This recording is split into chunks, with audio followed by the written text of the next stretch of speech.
July is coming to a close, and that means that it is time for the annual mid-year book Freakout, the video where I nominate books that I've read this year to arbitrary categories like most disappointing and favorite character. But if you haven't been here before, my name is Jennifer from Watkins Through Life, and I am doing an adventure challenge this year where every book and exciting thing in my life is an adventure.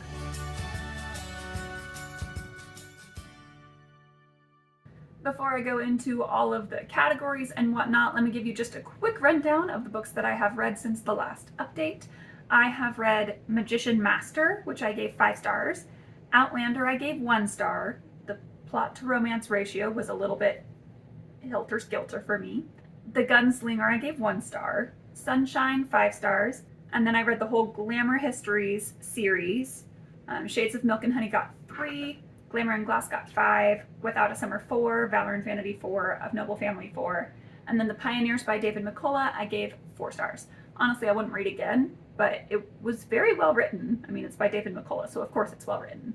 And then I am currently reading Blacktongue Thief, Alloy of Law, and The Anthropocene Reviewed.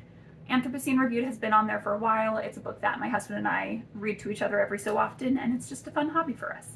So into the categories. The first one is the best book by far that I have read of 2022.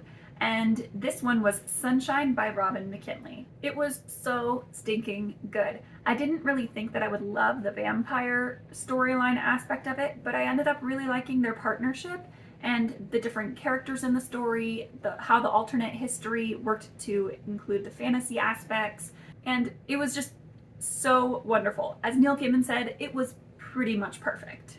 The best sequel that I've read so far this year has to go to Magician Master. I read both Magician Apprentice and Magician Master this year, and I do think that Magician Master is the better of the 2 books.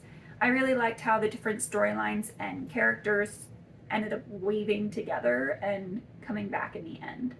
The new release that I haven't read yet is Nettle and Bone by Kingfisher. I have heard so much about this on BookTube, I just haven't had a chance to pick it up yet. My most anticipated release isn't coming out this year, but I'm sure you all know about it. It's Sanderson's Kickstarter with the 4 mystery books. Me and my husband justified it as our version of Disneyland spending, and we are so psyched. Now, no spoilers, I don't want to know anything. I know that he's pre-releasing preview chapters and whatnot and little teasers on who the books are about, and I don't want any of that. I want the books to come to my door, and I want to be as surprised as his editors were when he just clunked all 4 down on the desk. I know that my biggest disappointment is going to be very controversial, but it is The Gunslinger by Stephen King.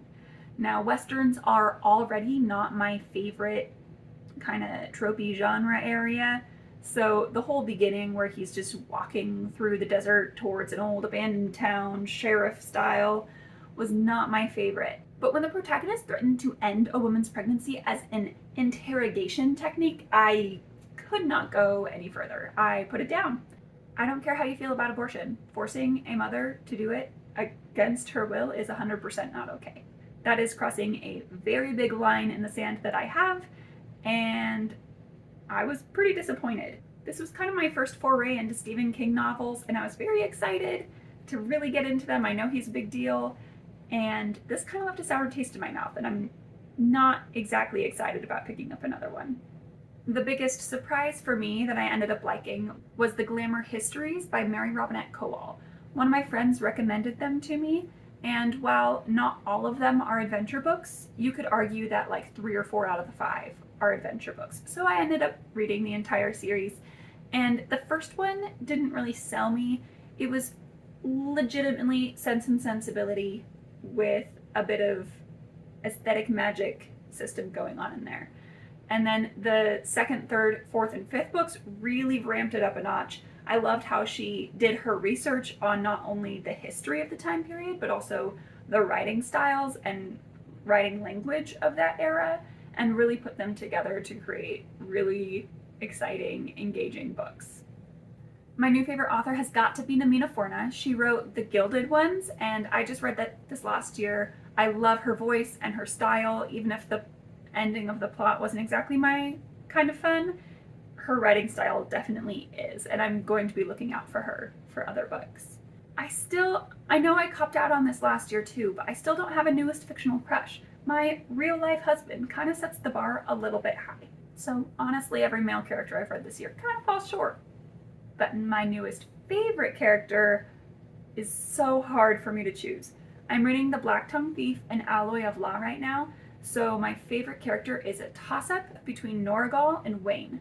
I love Norgal's magical experience and her background and how real she is with Kinch, helping him and laughing at him almost simultaneously in every line.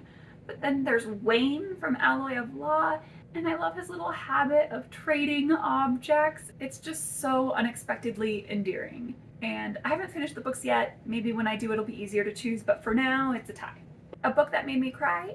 I don't have one. I'm only reading adventure stories this year, and none of them have been terribly sentimental. So that's a no for me.